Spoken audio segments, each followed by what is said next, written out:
인공 제방으로 떡칠해놓고 생태계라고. 웃기지도 않네요. 런던에서 온 생태 전문가 에밀리 카터는 비웃었습니다. 20년간 세계 각국의 도시 하천을 조사해온 그녀였습니다. 템스강, 센강, 허드슨강까지 모두 발로 뛰며 평가했던 베테랑이었죠. 그런 그녀 눈에 서울 한강은 그저 시멘트 수로일 뿐이었습니다. 하지만 사흘 후 그녀는 자신의 보고서를 완전히 뜯어고쳐야 했습니다. 한강에는 런던 템스강보다 많은 1600종의 생물이 살고 있었고 세계 어디에도 없는 한국 고유종 물고기들이 헤엄치고 있었으며 멸종위기 1급 수달이 도심 한복판에서 새끼를 키우고 있었습니다. 이건 불가능한 일입니다. 그녀는 떨리는 손으로 노트북 키보드를 두드렸습니다. 대체 서울 한강에서 무슨 일이 벌어진 건지 지금 바로 알아보겠습니다. 잠깐만요. 혹시 지금 어디서 듣고 계신가요? 구독과 좋아요 미리 눌러주시면 건강하고 행복한 기운 듬뿍 받으실 거예요. 비가 내리고 있었습니다. 인천공항 입국장을 빠져나온 순간부터 빗줄기는 거세졌어요. 우산을 받쳐든 직원이 차까지 안내했죠. 검은색 세단이었습니다. 문을 열자 가죽 냄새가 코끝을 스쳤어요. 저는 에밀리 카터. 런던에서 온 도시 생태 전문가입니다. 38살. 템스강 복원 프로젝트에 참여했고 유럽 전역의 도시 하천을 조사해왔죠. 그리고 지금 서울로 향하고 있었습니다. 차가 출발했어요. 창밖으로 빗물이 흘러내렸습니다. 고속도로 가로등이 하나씩 스쳐 지나갔죠. 피곤하시겠어요. 운전기사가 말했습니다. 저는 고개를 저었어요. 괜찮습니다. 거짓말이었죠. 12시간 비행 끝에 도착한 몸은 무거웠습니다. 하지만 잠은 오지 않았어요. 가방 속 서류 봉투가 신경 쓰였습니다. 의뢰서. 서울시로부터 받은 공식 문서였죠. 한강 생태계 평가 및 개발 가능성 검토. 제목만 봐도 답은 정해져 있었습니다. 개발. 그 단어가 모든 걸 말해주죠. 저는 20번도 넘게 이런 프로젝트를 맡았습니다. 결론은 항상 비슷했어요. 생태적 가치는 제한적이며 적절한 보완 조치 하에 개발 가능. 도시의 강은 그렇습니다. 이미 죽어 있거나 죽어가고 있거나 아니면 애초에 살아본 적이 없거나. 차창 너머로 빌딩들이 보이기 시작했습니다. 서울이었어요. 불빛이 빗속에서 번졌죠. 곧 한강입니다. 뒷좌석 옆에 앉은 남자가 말했습니다. 마이클 로렌스. 미국에서 온 도시계획 컨설턴트였어요. 45살쯤 되어 보였죠. 기대되시나요? 그가 물었습니다. 저는 어깨를 으쓱했어요. 기대보다는 호기심이죠. 호기심? 도시 한복판을 가로지르는 강이라면서요. 얼마나 인공적인지 궁금합니다. 마이클이 웃었습니다. 비즈니스 미소였어요. 보시면 압니다. 넓긴 넓은데 뭐랄까 그냥 물길이에요. 자연이라고 부르기엔. 그는 말끝을 흐렸습니다. 하지만 저는 이해했죠. 차가 강변북로에 진입했습니다. 순간 시야가 확 트였어요. 한강이었습니다. 넓었습니다. 생각보다 훨씬 넓었어요. 하지만 그게 전부였죠. 검은 수면이 끝없이 펼쳐져 있었습니다. 빗줄기에 물살이 일렁였어요. 건너편에는 빌딩 불빛들이 흐릿하게 번졌죠. 아름다웠습니다. 도시의 야경으로서는요. 하지만 생태학자의 눈으로 보면 달랐습니다. 불빛 하나 없는 강변.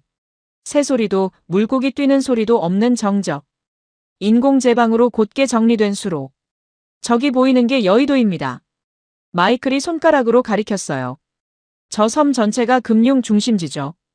한강 한복판에 도시를 박아 넣은 겁니다. 저는 고개를 끄덕였습니다. 예상했던 그림이었어요. 이 강 개발하면 수익 엄청 나옵니다. 마이클이 말했습니다. 목소리에 확신이 실렸죠. 강변에 상업시설 더 들어서고 유람선 노선 3배로 늘리고 수상 레저 인프라 확충하면 연간 수억 달러는 가뿐해요. 지금은 너무 아깝습니다. 이 넓은 수면을 그냥 놔두다니. 생태계는요? 제가 물었습니다. 마이클은 잠시 망설였어요. 글쎄요. 솔직히 말하면 기대는 안 합니다.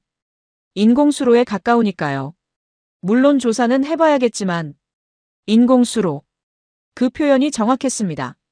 저도 똑같이 생각하고 있었으니까요. 차는 계속 달렸습니다. 한강대교를 건넜어요. 다리 위에서 내려다본 강은 더 넓어 보였죠. 빗방울이 수면을 두들겼습니다. 물결이 일렁이며 빛을 반사했어요. 순간 뭔가 움직이는 것 같았습니다. 수면 위로 뭔가 솟아올랐다가 사라진 것 같았어요. 착각이겠죠. 밤이고 비가 오고 피곤하니까. 호텔까지 15분입니다. 운전기사가 말했습니다. 호텔에 도착했어요. 체크인을 하고 방에 들어가고 짐을 풀었습니다. 샤워를 했어요. 뜨거운 물이 어깨를 타고 흘러내렸죠. 피로가 조금 풀리는 것 같았습니다. 하지만 잠은 오지 않았어요. 노트북을 꺼냈습니다. 책상 앞에 앉았죠. 창밖으로 한강이 보였습니다. 여전히 검었어요. 여전히 고요했죠. 파일을 열었습니다. 한강조사 일지 -1일차. 커서가 깜빡였습니다. 손가락이 키보드 위를 움직였어요. 서울 도착. 야간 한강 육안 관찰. 수면 넓이 약 1km 이상 추정. 인공 제방 구조 뚜렷. 생태활동 징후 미약. 조명시설 부족으로 야간 생태 관찰 불가. 인공수로 특성 강함. 초기 평가 마이너스 생태 가치 낮음. 타이핑을 멈췄습니다. 화면을 봤어요. 생태 가치 낮음. 그 문장이 눈에 박혔습니다. 창밖을 봤어요. 비는 여전히 내리고 있었습니다. 저 강에 정말 아무것도 없을까? 정말 죽은 강일까? 아니, 이미 답은 나와 있었습니다.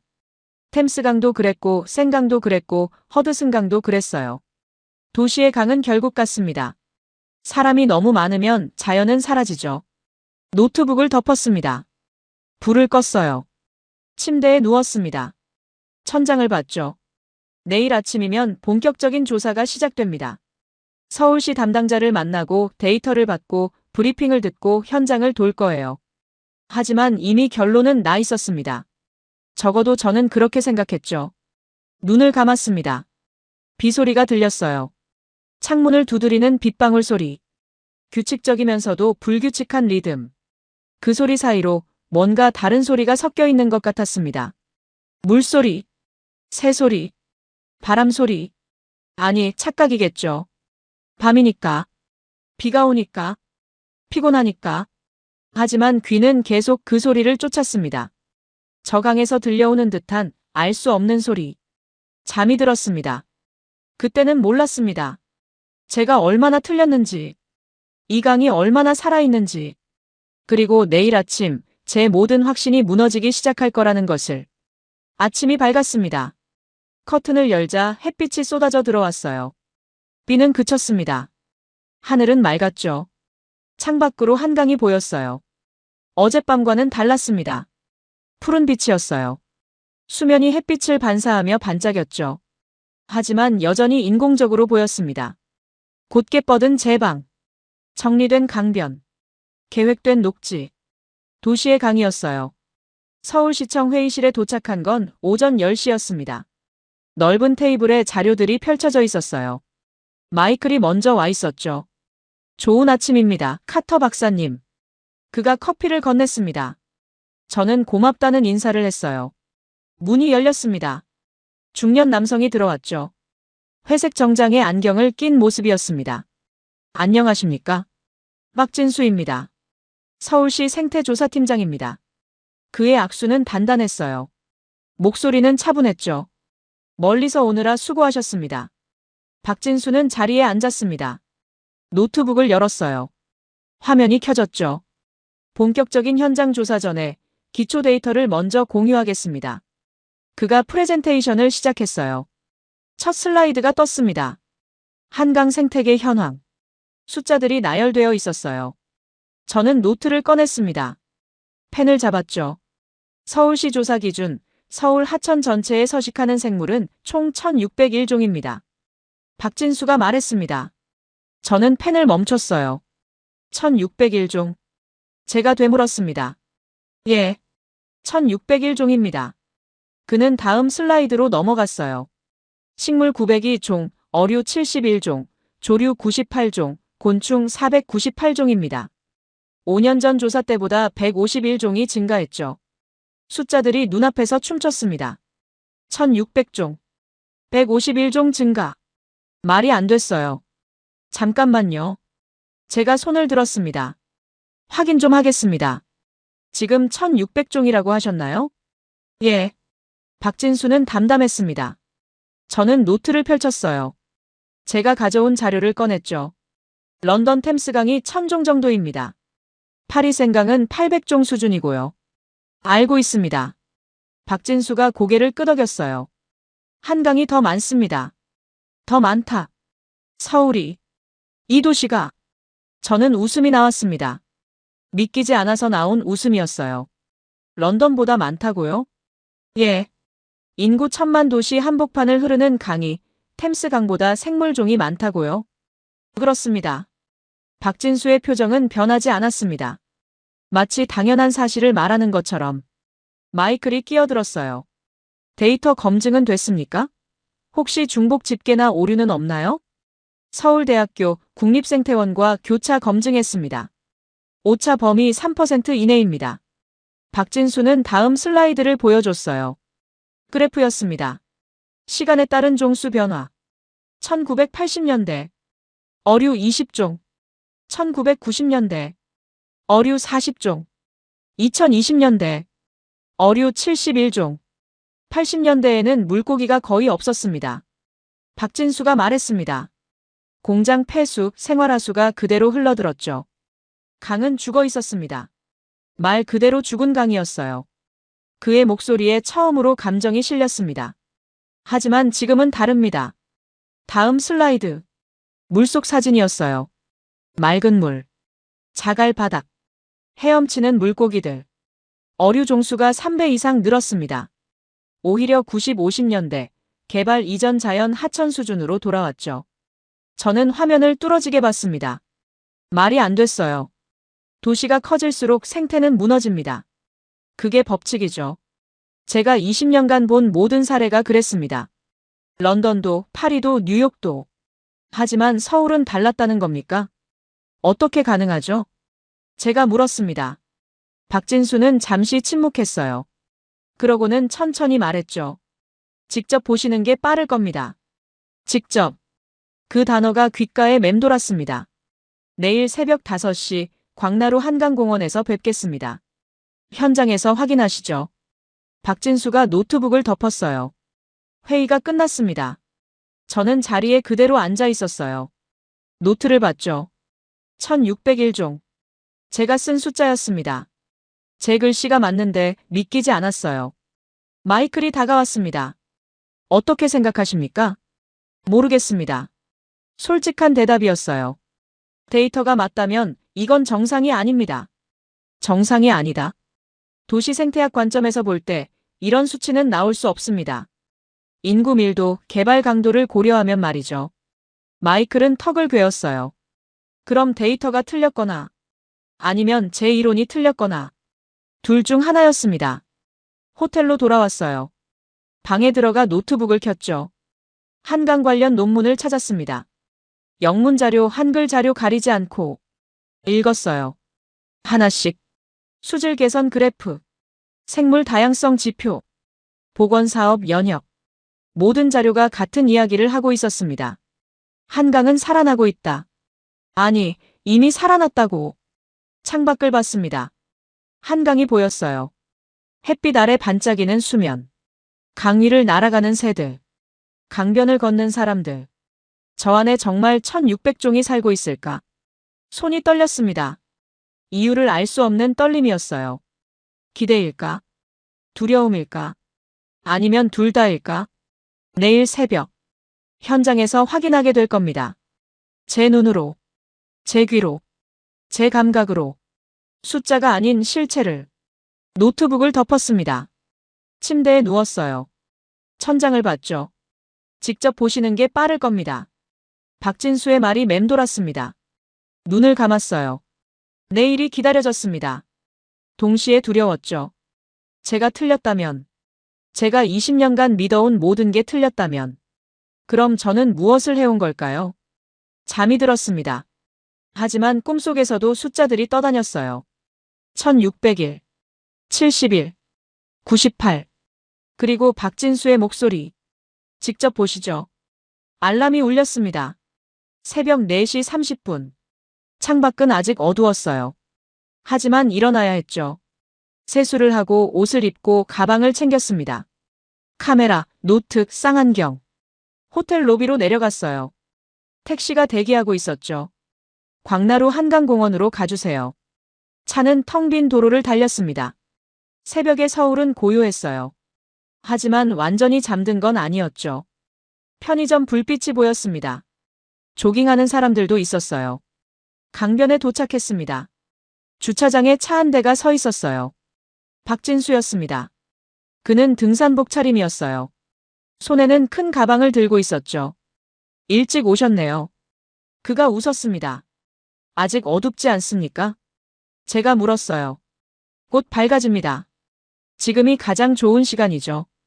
우리는 강변으로 걸었습니다. 자갈길이었어요.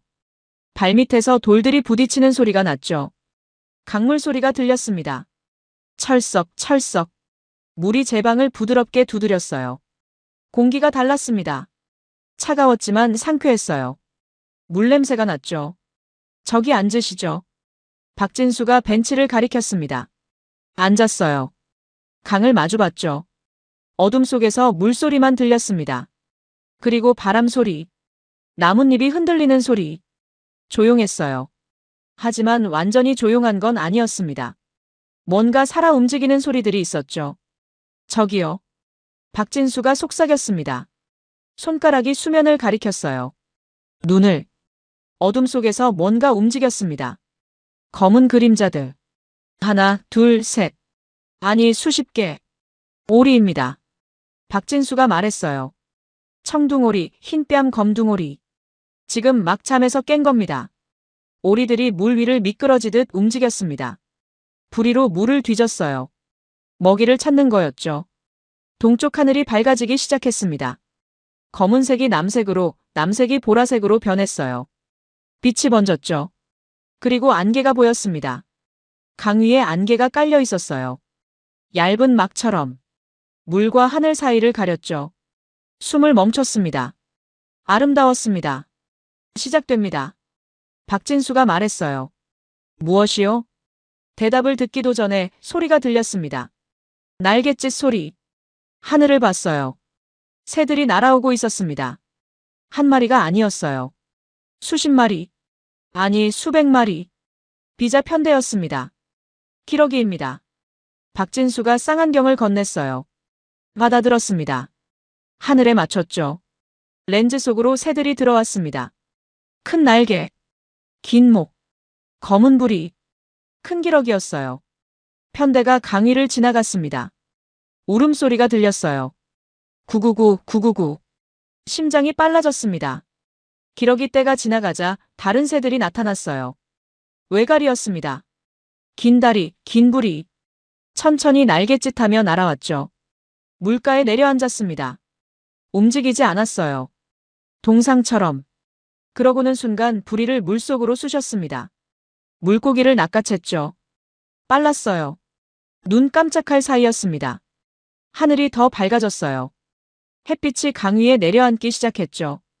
안개가 천천히 걷혔습니다. 강의 모습이 드러났어요. 넓었습니다. 어제 봤던 것보다 훨씬 넓어 보였죠. 그리고 살아있었습니다.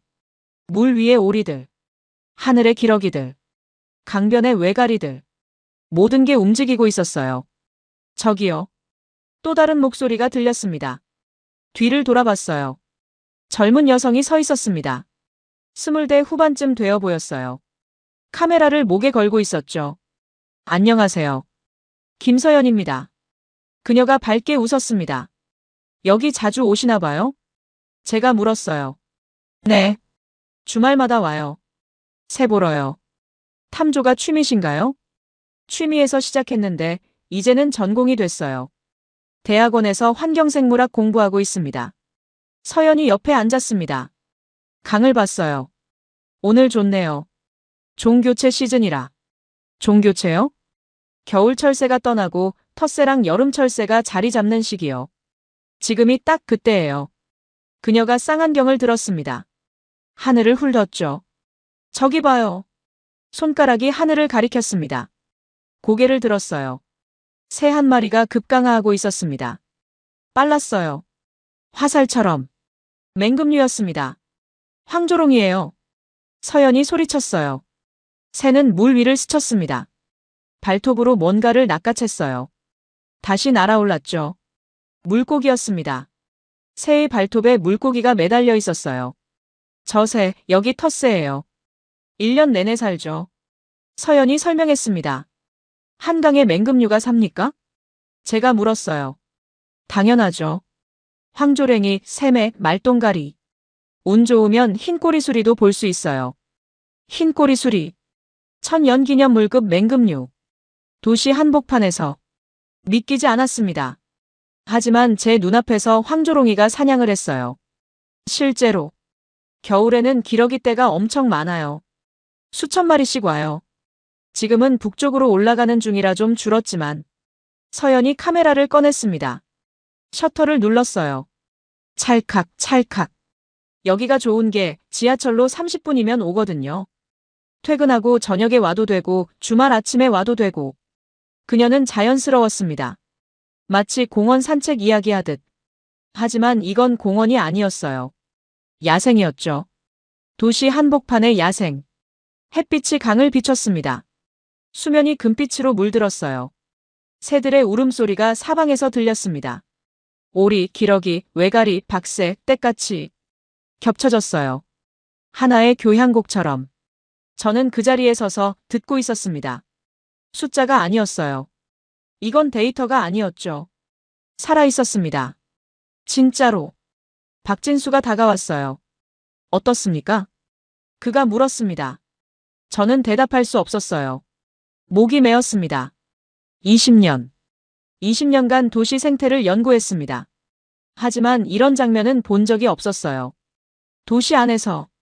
1000만 인구 도시 한복판에서. 이렇게 많은 생명이 이렇게 자연스럽게 사는 모습을. 믿어지십니까? 박진수가 물었습니다. 고개를 저었어요. 아니요. 하지만 진짜입니다.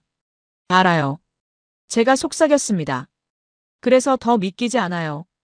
하늘에서 새들이 계속 날아왔습니다. 강 위로, 강변으로, 숲으로. 저는 그 광경을 바라봤어요. 제 모든 이론이 무너지는 소리가 들렸습니다. 조용히. 하지만 확실하게. 해가 완전히 떠올랐습니다. 강변은 환했어요. 이쪽으로 오시죠. 박진수가 앞장섰습니다. 우리는 강변을 따라 걸었어요. 서연도 함께했죠. 산책로를 벗어났습니다. 좁은 오솔길로 들어갔어요. 버드나무 가지들이 길을 덮고 있었죠. 발밑에 풀이 축축했습니다. 이슬이 묻었어요. 조심하세요. 미끄럽습니다. 박진수가 말했습니다. 천천히 걸었어요. 나뭇가지를 헤치며. 그리고 강가에 도착했습니다. 여기는 제 방이 없었어요. 자갈밭이었죠. 물이 바로 눈앞이었습니다. 여기입니다. 박진수가 무릎을 꿇었어요. 물가에 가까이 갔죠. 저도 따라했습니다. 물이 맑았어요. 투명했죠. 바닥이 보였습니다. 자갈들이 깔려 있었어요. 크고 작은 돌들. 물살에 씻긴 매끈한 표면. 잘 보세요. 박진수가 속삭였습니다. 눈을 크게 떴어요. 처음엔 아무것도 안 보였습니다. 그냥 자갈과 물뿐이었죠. 하지만 천천히 형체가 드러났어요. 물고기였습니다. 자갈 틈에 숨어 있었어요. 작았습니다. 손가락 한 마디 정도. 하지만 분명했죠. 각시붕어입니다. 박진수가 말했어요. 물고기는 움직이지 않았습니다. 자갈과 똑같은 색이었어요. 보호색이었죠. 저기도요. 서연이 다른 곳을 가리켰습니다. 또 다른 물고기. 이번엔 조금 더 컸어요. 쉬리예요. 서연이 말했습니다. 쉬리는 천천히 헤엄쳤어요. 지느러미를 흔들며. 물살을 거슬러 올라갔죠. 더 있습니다. 박진수가 손전등을 켰어요. 물속을 비췄죠. 빛 아래로 물고기들이 보였습니다. 하나, 둘, 셋. 아니, 수십 마리. 각시붕어, 쉬리, 돌마자, 중고기, 참갈견이. 모두 다른 종이었어요. 모두 다른 크기, 다른 색깔. 이것들이. 박진수가 말했습니다. 모두 한국 고유종입니다. 고유종이요? 예. 한국에만 있습니다. 전 세계에서 여기에만 사는 물고기들이죠. 손이 떨렸어요. 한국에만. 여기에만. 각시붕어, 쉬리, 중고기, 참중고기. 이 물고기들은 한강 수계에만 삽니다. 박진수의 목소리가 낮아졌어요. 만약 이 강이 사라지면 이 종들도 지구에서 같이 사라집니다. 지구에서. 그 말이 가슴에 박혔습니다. 얼마나 많습니까? 제가 물었어요. 서울 구간만 10종 이상입니다. 한강 전체로는 13종. 전체 어류의 약 18%가 고유종이죠. 18%. 런던 템스강은 고유종이 거의 없습니다. 대부분 유럽 전역에 분포하는 종들이죠. 파리도 뉴욕도 마찬가지예요. 하지만 한강은 달랐습니다. 왜 여기만 있습니까? 진화의 결과입니다. 한반도가 대륙과 분리되면서 이 강의 물고기들도 따로 진화했죠. 수백만 년에 걸쳐서요. 수백만 년. 그 시간이 상상되지 않았어요. 물고기 한 마리가 제 발 앞으로 왔습니다. 각시붕어였어요. 멈췄습니다. 저를 봤죠. 작은 눈. 투명한 지느러미. 수백만 년의 진화. 이 작은 생명체 안에 숨이 멎는 것 같았어요. 만져도 됩니까? 안 됩니다. 박진수가 단호하게 말했어요. 이 물고기들은 맑은 물에서만 삽니다. 수온 변화에도 민감하죠. 손으로 만지면 스트레스를 받아요. 고개를 끄덕였습니다. 물고기는 천천히 헤엄쳐 갔어요. 자갈 뒤로 사라졌죠. 일어났습니다. 강을 봤어요. 이 넓은 강 안에, 이 맑은 물 안에 수백만 년의 역사가 살고 있었습니다. 80년대엔 이 물고기들이 거의 멸종 직전까지 갔습니다. 박진수가 말했어요. 공장 폐수 때문이었죠. 수질이 너무 나빠서 고유종들이 견딜 수 없었습니다. 하지만 지금은 돌아왔군요. 예. 수질이 좋아지면서요. 특히 이 자갈 바닥이 중요합니다. 고유종들은 자갈 틈에 알을 낳거든요. 박진수는 자갈을 집어들었어요. 손바닥 위에 올려놓았죠. 이 돌 하나하나가 물고기 집입니다. 산란장이고 은신처고 먹이터예요. 돌을 조심스럽게 내려놓았습니다. 그래서 우리는 이 자갈을 지킵니다. 함부로 준설하지 않죠. 강을 다시 봤어요. 자갈, 물, 물고기, 모든 게 연결되어 있었습니다. 서연이 다가왔어요. 신기하죠? 저도 처음엔 몰랐어요. 그냥 물고기인 줄 알았거든요. 지금은요? 지금은 달라요. 얘네가 얼마나 특별한지 알아요. 서울 앞강에서만 보는 물고기들이잖아요. 그녀가 웃었습니다. 자부심이 묻어났어요. 친구들한테 자랑해요. 우리 동네 강에 세계에서 여기만 있는 물고기 산다고. 저는 아무 말도 할 수 없었습니다. 목이 메었어요. 각시붕어, 쉬리, 중고기. 이름들이 머릿속에서 맴돌았습니다. 여기서만. 제가 중얼거렸어요. 예. 박진수가 대답했습니다. 여기서만입니다. 햇빛이 물 위로 쏟아졌어요. 수면이 반짝였죠. 물속에서 물고기들이 헤엄쳤습니다. 자갈 사이를, 물풀 사이를. 조용했습니다. 하지만 살아있었어요. 강렬하게. 저는 무릎을 꿇었습니다. 물가에 더 가까이 갔어요. 물에 손을 담글 뻔했다가 멈췄습니다. 만지면 안 됐어요. 방해하면 안 됐죠. 그냥 봐야 했습니다. 존중해야 했어요. 이 작은 생명들을. 이 오래된 역사를. 감사합니다. 제가 박진수에게 말했습니다. 보여주셔서요. 아직 시작입니다. 그가 대답했어요. 더 보여드릴 게 많습니다. 고개를 끄덕였습니다. 하지만 이미 충분했어요. 제 확신은 완전히 무너졌습니다. 한강은 죽은 강이 아니었어요. 인공수로도 아니었죠. 살아있었습니다. 그것도 아주 특별하게. 다음 날 오후였습니다. 우리는 여의도 쪽으로 이동했어요. 오늘은 좀 다른 걸 보여드리겠습니다. 박진수가 말했습니다. 차에서 내렸어요. 강변 산책로가 아니었습니다. 숲길이었죠. 이쪽입니다. 따라 들어갔어요. 나무들이 빽빽했습니다. 키가 컸어요. 하늘을 가렸죠. 버드나무입니다.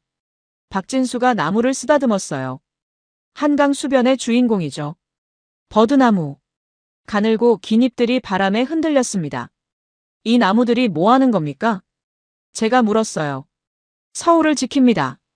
박진수는 숲 안쪽으로 걸었습니다. 우리는 따라갔어요. 숲은 생각보다 깊었습니다.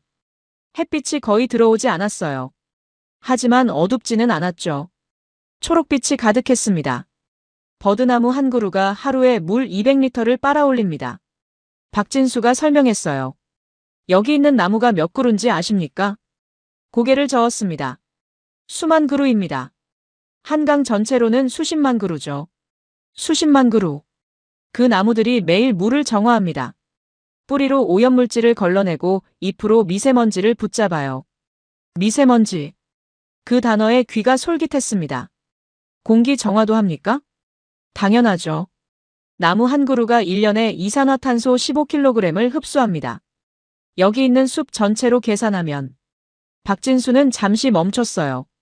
서울 자동차 수만 대 분량입니다. 입이 벌어졌습니다. 이게 전부가 아닙니다. 그가 계속 걸었어요. 숲을 빠져나왔습니다. 갈대밭이 나타났죠. 끝이 보이지 않았어요. 황금빛 갈대가 물결처럼 펼쳐져 있었습니다. 바람이 불었어요. 갈대들이 일제히 흔들렸죠. 파도 같았습니다. 습지입니다. 박진수가 말했어요. 이 갈대밭이 물을 정화합니다. 자연 필터죠. 갈대 사이로 좁은 길이 있었어요. 들어갔습니다. 발밑이 축축했어요. 물이 스며들어 있었죠. 한강 물이 이 습지를 거쳐갑니다. 갈대 뿌리가 오염물질을 걸러내요. 질소, 인, 중금속까지. 자연 정수 시스템이군요. 맞습니다. 박진수는 갈대 하나를 잡았어요. 이 한 포기가 하루에 물 10리터를 정화합니다. 여기 있는 갈대가 몇만 폭인지 상상이 되십니까? 상상이 안 됐어요. 너무 많아서. 그리고 이건 부수적 효과입니다. 부수적이요? 원래 목적은 생물 서식지거든요. 갈대밭은 새들 집이고 물고기 산란장이고 곤충 터전입니다. 갈대 사이에서 소리가 들렸어요. 새소리였습니다. 찌찌, 찌찌. 붉은 머리 오목눈이입니다. 박진수가 속삭였어요. 갈대밭에만 삽니다. 고개를 들었어요. 새를 찾았죠. 작았습니다. 참새보다 작았어요. 하지만 빨랐죠. 갈대줄기 사이를 날아다녔습니다. 저 새도 여기서 태어났을 겁니다. 박진수가 말했어요. 알을 낳고 새끼를 키우고 여기서 평생을 살죠. 바람이 다시 불었습니다. 갈대가 흔들렸어요. 새소리가 겹쳤죠. 저는 그 자리에 서 있었습니다. 이게 방패입니까? 제가 물었어요. 예. 박진수가 고개를 끄덕였습니다. 서울 사람들은 모릅니다. 이 나무들이, 이 갈대들이 자신들을 지키고 있다는 걸. 보이지 않는 방패. 맞습니다. 우리는 갈대밭을 빠져나왔어요. 다시 강변으로 갔죠. 강이 보였습니다. 버드나무 숲과 갈대밭 사이로. 템스강에도 이런 게 있습니까? 박진수가 물었어요. 고개를 저었습니다. 거의 없습니다. 대부분 제방으로 막혀 있죠. 그럼 뉴욕은요? 비슷합니다.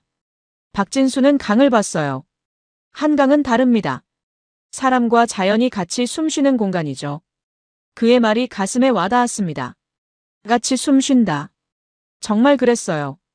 도시가 강을 품고 강이 도시를 지키고 순환이었습니다. 해가 기울기 시작했어요. 노을이 졌죠. 강물이 붉게 물들었습니다.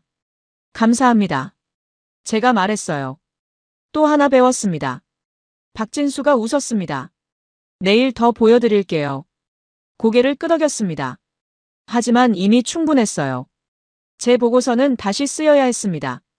완전히. 호텔 레스토랑이었습니다. 저녁 식사 자리였어요. 마이클이 먼저 와 있었습니다. 어떻습니까, 조사는? 그가 물었어요. 자리에 앉았습니다. 예상과 다릅니다. 좋은 쪽으로요, 나쁜 쪽으로요? 좋은 쪽입니다. 아주. 마이클은 와인을 마셨어요. 그럼 개발은 어렵겠네요. 네. 짧게 대답했습니다. 마이클은 잔을 내려놓았어요. 카터 박사님. 목소리가 달라졌습니다.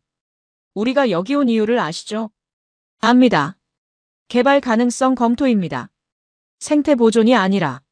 알고 있습니다. 그런데 지금 보고서 방향이 바뀌고 있지 않습니까?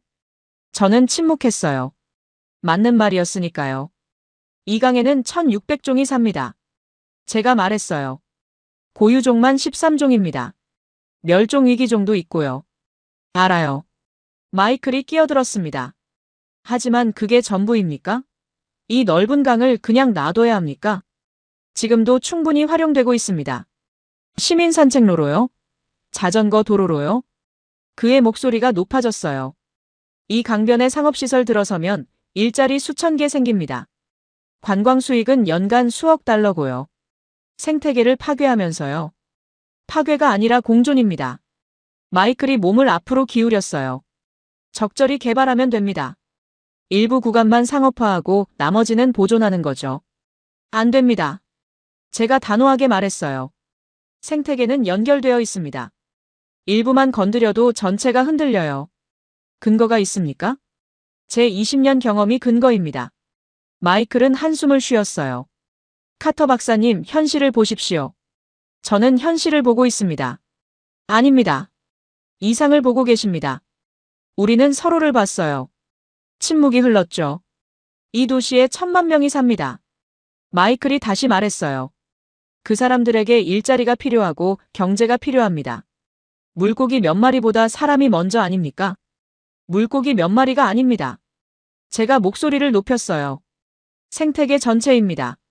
그리고 그게 결국 사람을 지킵니다. 어떻게요? 수질 정화, 공기 정화, 기후 조절. 다 이 강이 하는 일입니다. 마이클은 고개를 저었어요. 그건 정수시설로도 가능합니다. 비용이 수백억 들죠. 개발 수익으로 충분히 감당됩니다. 저는 입을 다물었어요. 더 이상 말해봐야 소용없었습니다. 마이클과 저는 다른 세계를 보고 있었으니까요. 생각해 보십시오. 마이클이 일어섰어요. 우리 보고서가 어떻게 나가느냐에 따라 이 도시 미래가 바뀝니다. 알고 있습니다. 그럼 신중하게 결정하십시오. 그는 나갔습니다. 저는 혼자 남았어요. 창밖을 봤습니다. 한강이 보였어요. 어둠 속에서 검게 흐르는 강. 그 안에 1600종이 살고 있었습니다. 조용히. 하지만 확실하게. 핸드폰이 울렸어요. 박진수였습니다. 내일 새벽 5시 밤섬입니다. 특별한 걸 보여드리겠습니다. 무엇을요? 와보시면 압니다. 전화가 끊어졌어요.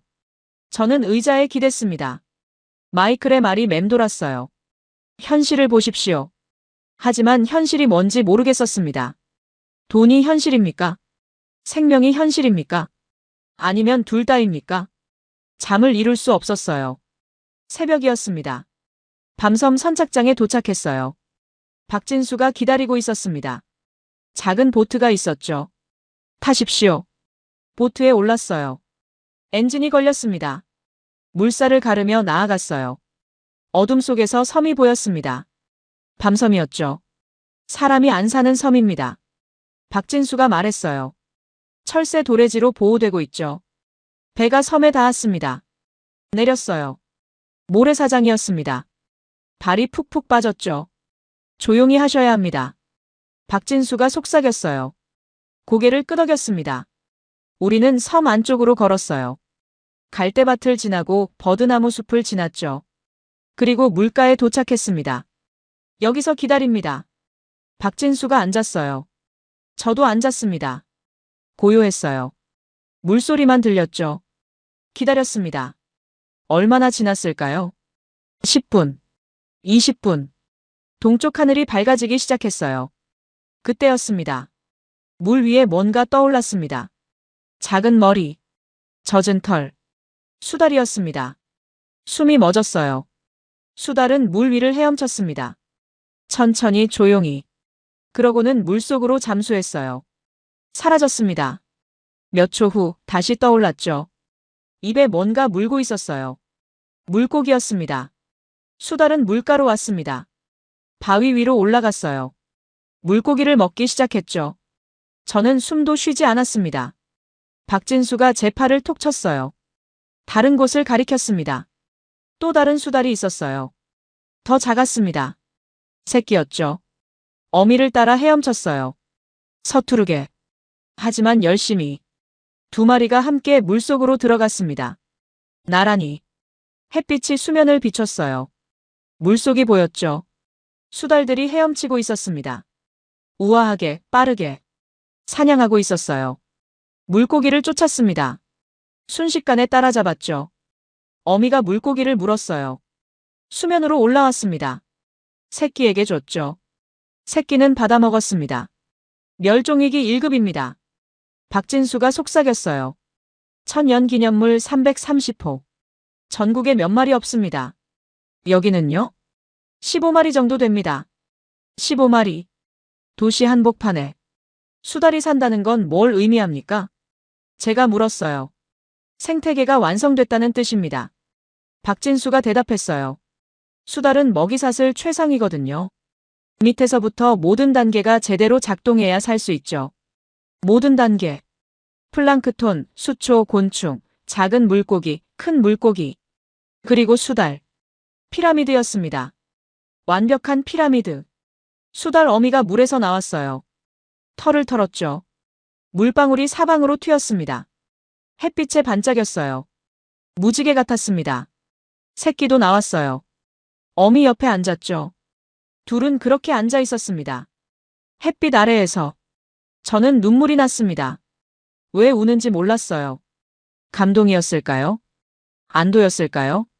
아니면 부끄러움이었을까요? 제가 이강을 죽었다고 했으니까요. 하지만 살아 있었습니다. 이렇게.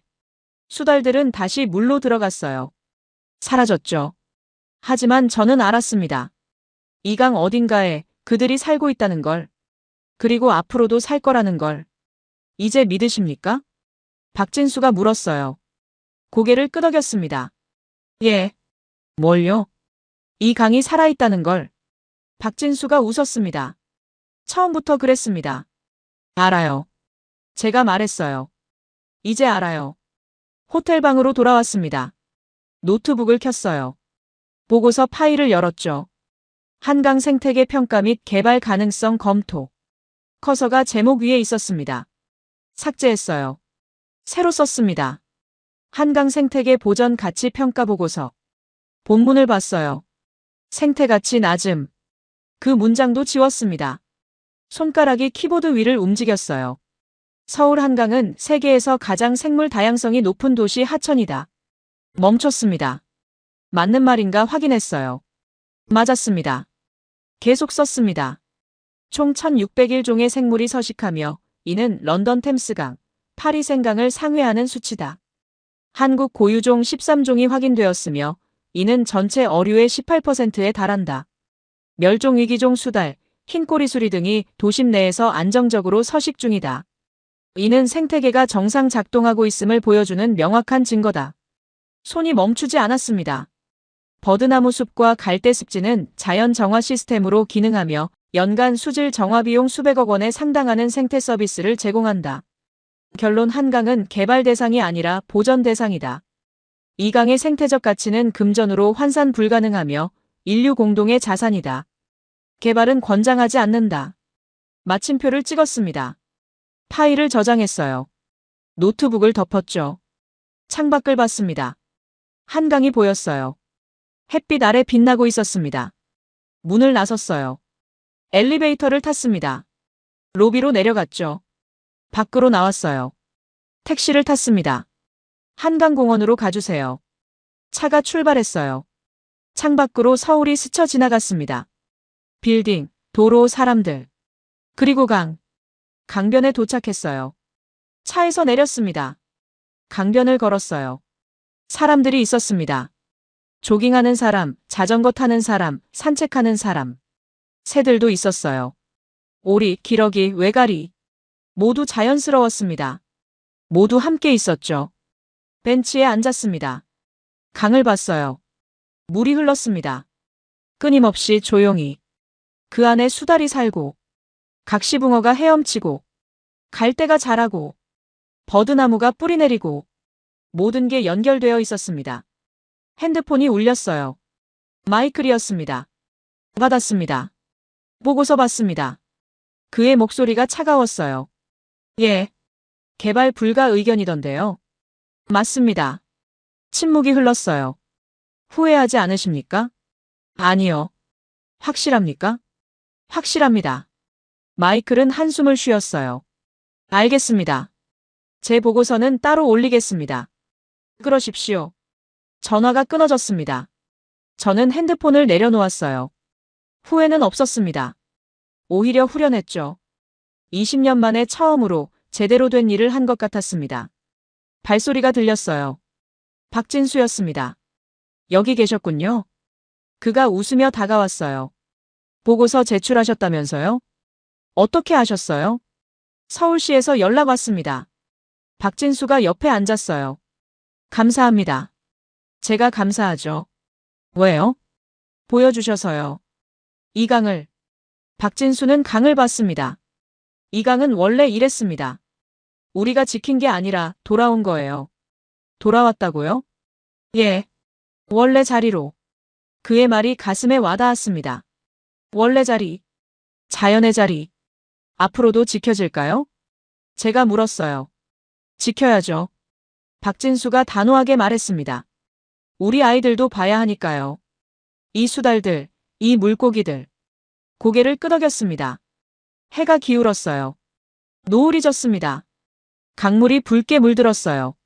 새들이 날아갔습니다. 집으로 돌아가는 거였죠. 사람들도 하나둘 떠났어요. 하지만 강은 그대로였습니다. 흐르고 있었어요. 내일도 모레도 계속. 저는 일어났습니다. 가봐야겠어요. 언제 떠나십니까? 모레요. 그럼 내일 한 번 더 보시죠. 이른 아침에. 웃었습니다.